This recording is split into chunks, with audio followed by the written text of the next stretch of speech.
Elon Musk, what's their vision here? What are you trying to do to the car industry? Well, I'm trying to accelerate the advent of sustainable transport, so try to get the car industry to move towards electrification faster than they would otherwise move. So the fundamental value, long-term value that I see for Tesla is serving as a catalyst to accelerate the transition to sustainable transport. Why electric cars? Why is that important? Well, electric cars are zero emission at the car level, so they're not producing CO2 or nitrous oxide or sulfur oxides or any of the sort of the noxious gases that any kind of combustion engine car would produce. And so if we can have sustainable energy production and combine that with electric cars, we have a long-term sustainable future. And how's that going? I mean, you've made a deal of progress, but do you see us all having electric cars in 10 years' time, or is it going to be always a minority pursuit? No, I think all transport, with the exception of rockets, will go fully electric. So that's why, I mean, I see the value of Tesla as an accelerant, as a catalyst in that transition. I think Tesla maybe, when one looks back on it from an historical perspective, it might accelerate that transition by a decade, maybe more. Now, this is a great car, it's an exciting drive, but at the moment, it's just for the rich, isn't it? Is this really going to mean anything for the mass market? Yeah, I mean, the Tesla strategy from the beginning has been to start off with a low-volume, high-priced car. That was the sports car that we first did in partnership with Lotus. And then we have the Model S, which is kind of a mid-priced, mid-volume car. And actually, when you look at the price of the Model S, inclusive of the cost of petrol, it actually is a lot more competitive than you'd think. I'm not going to be able to afford one of these, and nobody I know is. Well, I think it's certainly not a low-priced car. I'm just saying that if you were to lease or finance the car and compare the lease or finance cost with a much lower cost of operation of an electric car, your monthly cost of transport is a lot more competitive than it may seem at first glance just looking at the price of the car. But are you on the road to producing a model that far more people could aspire to?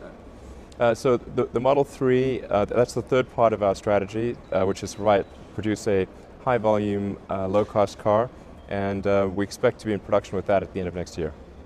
Is that all on schedule, and what are the ambitions for that car? Is that the one that will really make this revolution that you've been talking about happen? No question. In order to have a substantial effect on transportation, we have to make the cars affordable. So I think the Model 3 is extremely important as part of that strategy.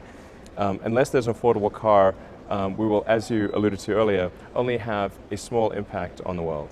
So we need to make a car that most people can afford in order to have a really substantial impact.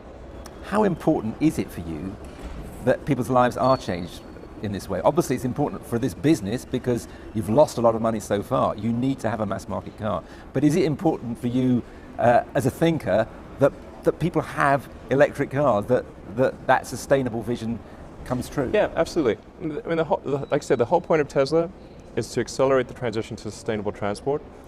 If we could have made an affordable car right off the bat, we definitely would have. It's just that it takes time to refine the technology. When you think of any new technology, it takes multiple versions and economies of scale in order to make the technology accessible to the general public. I mean, you can look at, say, cell phones. In the early days of cell phones, they were very big and heavy and very expensive. But with successive design iterations and scaling up the production, we've brought it to the point where for $100 you can buy basically a supercomputer in your pocket. How soon will most people have an electric car? Is this a very long-term vision, or is it going to happen soon? Well, I think it's going to happen sooner than people think. I mean, the typical curve of new technology adoption, it's like an S-curve. So it starts off quite slow, and generally people tend to base their predictions on a straight line, as opposed to a curve fit. But when you have an S-curve of adoption, if you make a straight line extrapolation at the beginning of that S-curve, it's always going to underestimate the actual adoption rate. But I mean, if you look at, say, what Tesla's doing, every year we are doubling our total cumulative production. So at the beginning of last year, we had 50,000 cars in total on the roads worldwide. And then last year we produced another 50,000 cars. So the total fleet of Tesla vehicles doubled last year, and will approximately double again this year. Meanwhile, Detroit, the traditional motor makers, seem to have woken up. Is it not true that the likes of BMW are eventually more likely to bring electric vehicles to the masses than Tesla? Well, I say more power to them. I would certainly encourage their actions on electric vehicles, and for all manufacturers, I hope they produce as many electric vehicles as soon as possible. That's the right thing for the world. What do you think their record has been like so far? Has Detroit and the traditional motor industry been caught napping?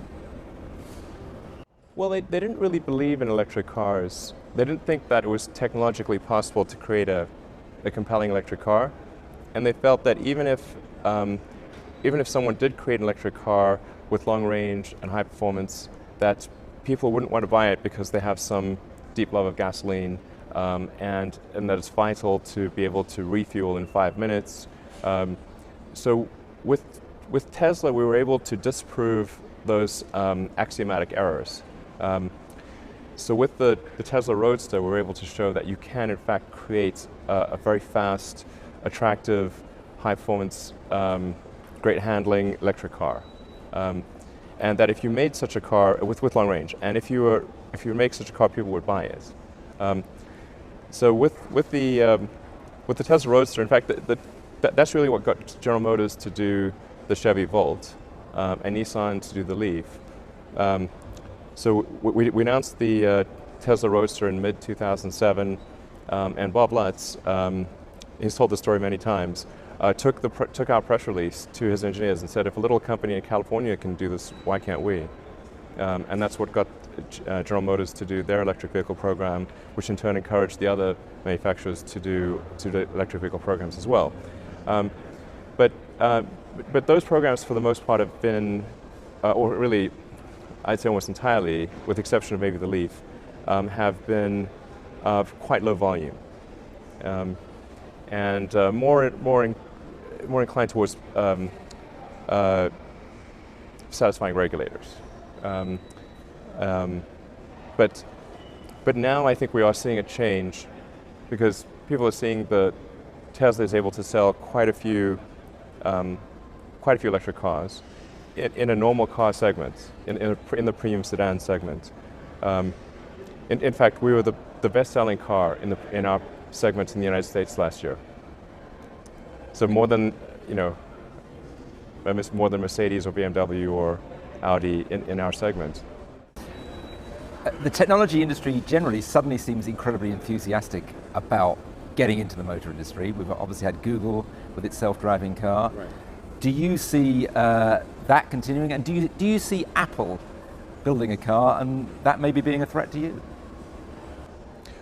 Well, I think I would encourage more participation by whoever it is to create electric vehicles.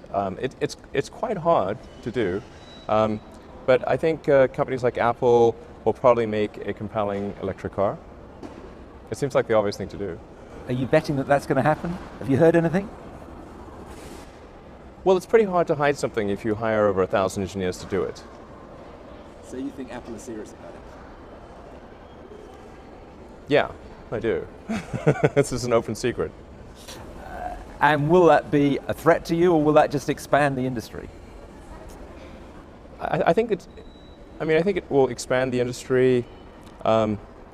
Certainly Tesla would aspire to still make the most compelling electric vehicles. That would be our goal, while at the same time trying to help other companies make electric cars as well. So, for example, last year we open sourced all of our patents, so anyone can use any of our patents for free.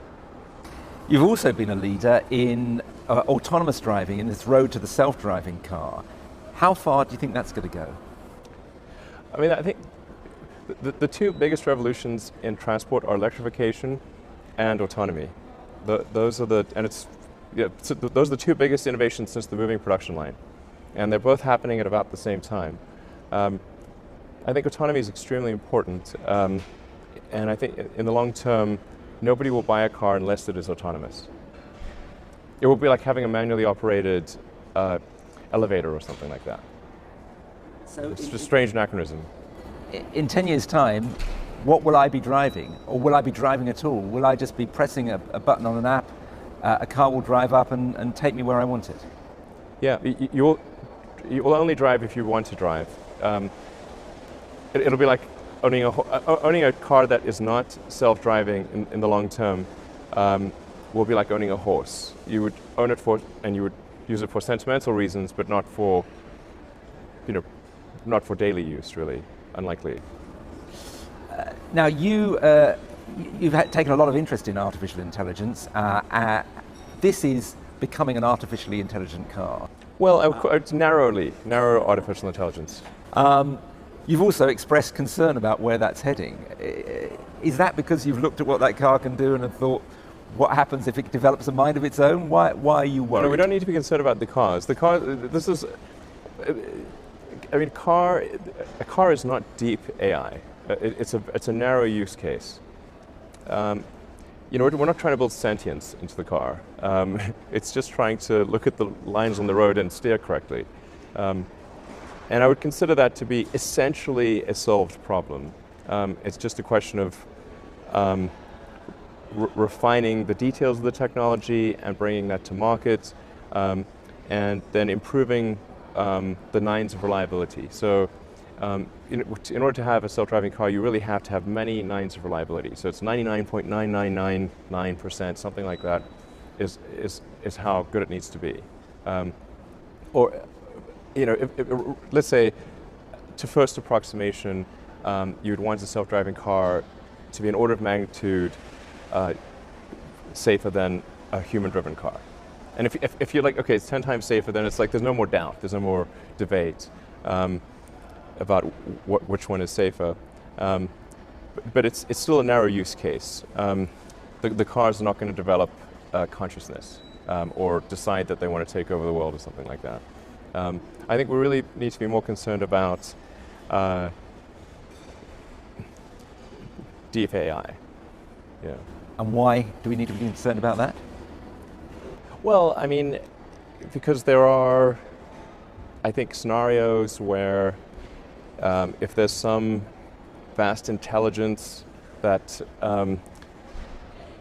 either develops a will of its own or is subject to the will of a small number of people, then we could have an undesirable future.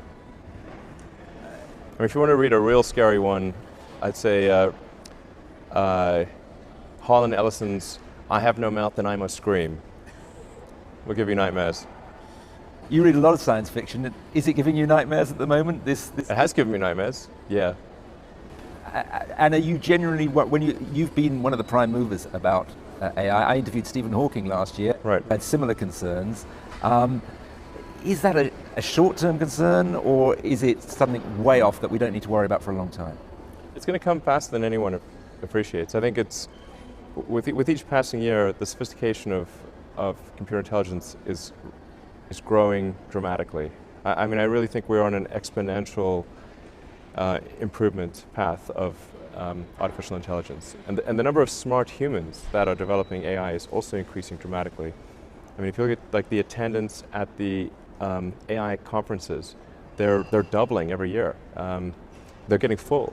I have a sort of a young cousin of mine who's graduating from Berkeley in computer science and physics, and I asked him, like, well, how many of the smart students are studying AI in computer science? And the answer is all of them. Now, you're in three extraordinary industries. You're in electric cars, you're in rockets, and you're in solar energy. What unites you? What unites those three interests? Well, what I'm trying to do is to minimize future existential threats, or to take whatever action I can to ensure the future is good. I didn't expect these companies to succeed. I thought they would most likely fail, particularly Tesla and SpaceX. I thought SolarCity had a higher probability of success. But in the beginning, I thought SpaceX and Tesla maybe had a 10% chance of success. And so I'm quite surprised, really, to see that that we're alive. It's great. I wasn't expecting that. And are you now more confident that each of them will be a success? I do feel as though they've reached a level of progress that makes it unlikely that they will die in the near term. Both Tesla and SpaceX have a lot of customers. We sort of really earned the trust of a large number of customers, and these are really solid organizations, or like really, I think thoughtful end customers for the car, and I think like whenever your customers really want you to succeed, then you will succeed. Finally, you're obviously a very competitive person. You're competing with the likes of Jeff Bezos in Jeff who? in rockets. You're competing with Detroit in the motor industry. You're competing with regulators when it comes to SolarCity.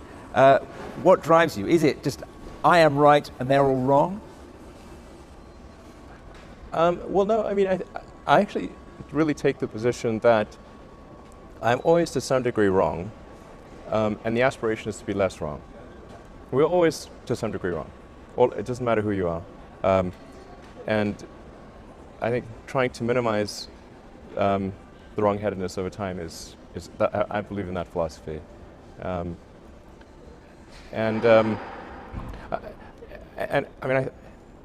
think there's some things that are important for the future: sustainable energy, obviously, sustainable transport, ultimately becoming a multi-planet species, and traveling out there among the stars. I think those are great things. Those are the things that make me like the future or be inspired about the future. Whereas if those things don't happen, the future, I think, looks quite dim. I just feel quite fortunate that we've made the progress that we have on those fronts, and we'll aspire to make more progress in the future.